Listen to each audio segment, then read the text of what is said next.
Good afternoon.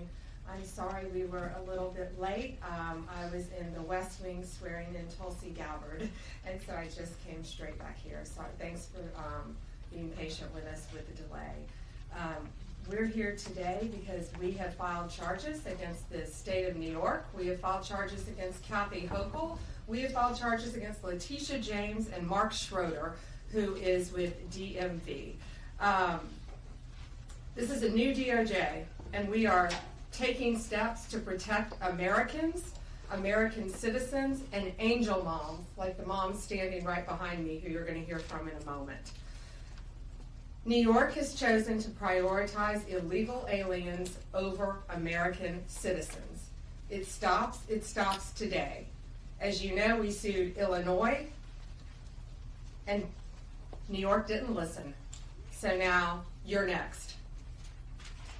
Millions of illegal aliens with violent records have flooded into our communities, bringing violence and deadly drugs with them. With me today, I'm so proud to be joined by Tammy Nobles. Tammy is an angel mom. Her beautiful daughter, Kayla Hamilton, was murdered by an MS-13 member in 2022. Kayla had just turned 20 years old, and she was raped and murdered by someone who should not have been in our country. Yet, he was released, flown to Maryland, where he committed this violent murder. I just want you to hear from, Tammy. Tammy represents not only herself and her family, but all of the great angel moms around this country who have suffered because of what the Biden administration did, and it is over. Thank you for having me here today and being able to share Kayla's story. Her murderer was able to come across the border knowing that he was flagged as an MS-13 gang member, and he had a criminal record in 2020 in El Salvador for illicit gang activity. He came over as an unoccupied alien child, saying that he was afraid of gang activity in his country. Health and Human Services called him a nice boy, and he showed age-appropriate behavior. That fell so wrong when he murdered my daughter. He ended up in Maryland, where he was able to rent a room in the same mobile home as her. We thought it was a legit company that were renting out these rooms, but it turned out that it was another illegal immigrant who owned these mobile homes, and he knew Walter from El Salvador. He knew him and allowed him to rent a room with my child. Kayla just turned 20 years old 3 days before she was murdered. Her murderer was only living there for 5 days before he viciously strangled her, raped her, and left her on the floor like trash and robbed her of $6. I have been sharing her story for over 2.5 years to bring change, because this should have not have ever happened to Kayla, and it shouldn't be happening to other families being hurt by the border. Homeland Security did not do their jobs. They did not check his background. They did say that he was processed. So if they processed him, they knew that he was a gang member and still allowed him here. Health and Human Services did not verify the sponsor and allow him to go with a sponsor that they don't even know if it was his cousin or his aunt. And he was able to leave the sponsor's house to go live wherever he wanted. And I am going to continue sharing Kayla's story to help save others and to bring awareness of what was happening under the Biden-Harris administration. And I'm so thankful for Pam having me here today, and I'm so thankful for the opportunities I got from Trump and any other platform, people who allowed me to share her story, because this is going to end. No other parent should suffer by having their child murdered by somebody that shouldn't be here. And I'm gonna continue, sharing it, and for Kayla, and also for others. Thank you. And it's my understanding that he also admitted to other murders, correct? Multiple murders. He wrote a letter, and it was intercepted in jail that he committed 4 murders and 2 rapes. And that's who we were letting walk into our country. And that's why President Trump has directed this to stop. And if you don't comply with federal law, we will hold you accountable. We did it to Illinois, strike 1. Strike 2 is New York. And if you are a state not complying with federal law, you're next, get ready. And the great men and women of law enforcement are standing behind me today. We have FBI, DEA, ATF agents. They put their lives on the line every single day to protect us. And what New York has, they have green light laws, meaning they're giving a green light to any illegal alien in New York where law enforcement officers cannot check their identity if they pull them over. Law enforcement officers do not have access to their background.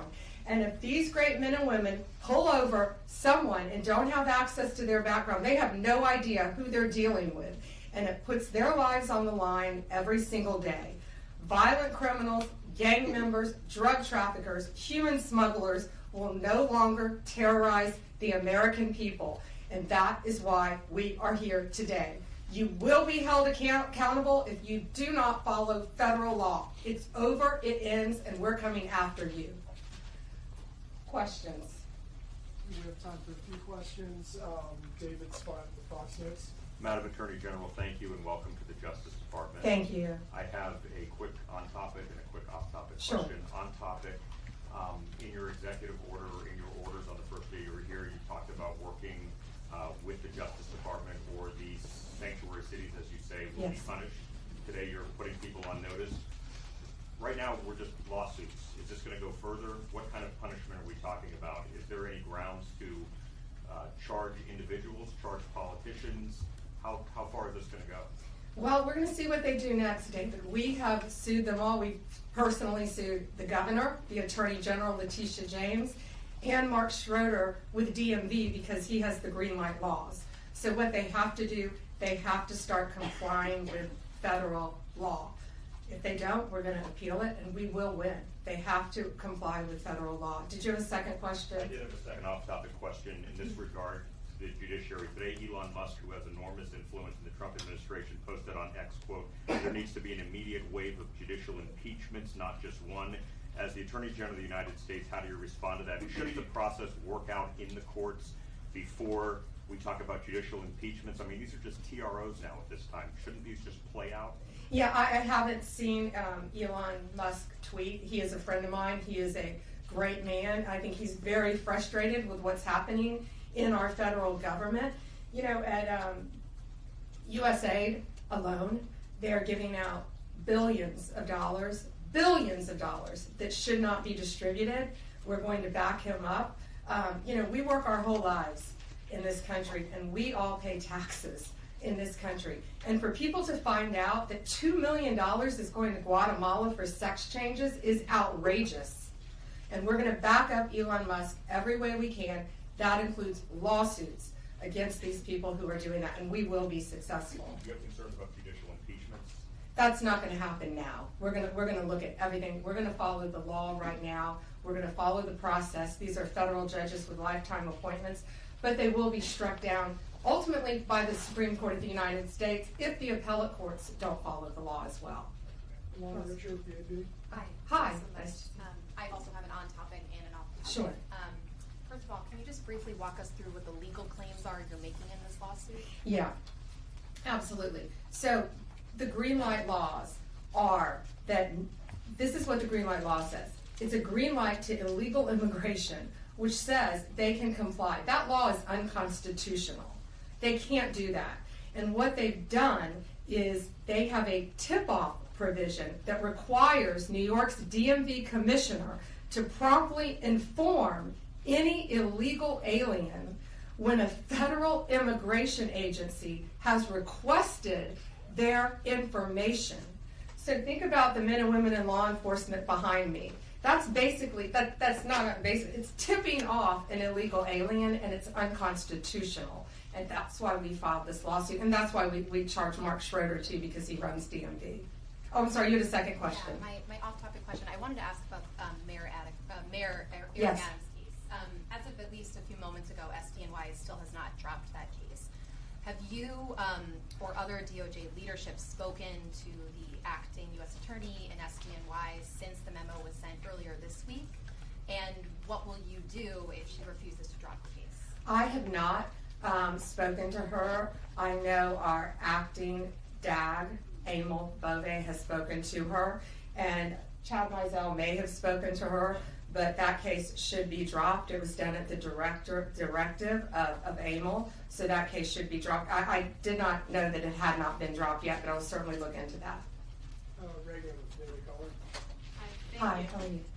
Tom Homan suggested this week that someone from within the FBI may be leaking information about the ICE raids, and that such could be putting officers' lives at risk.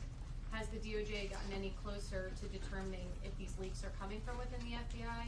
And what will the consequences be if they can identify the leakers from the FBI? Excuse me. Well, first, I can't talk about anything that is ongoing, and that is ongoing. And it's really for the similar reasons of what I said earlier. The great men and women in law enforcement standing behind me today, they must be protected. And anytime anyone leaks or tips off anything regarding a pending investigation, that jeopardizes lives. You're telling a bad guy what's about to happen. It could jeopardize the lives of all the men and women in law enforcement. We will not stand for it.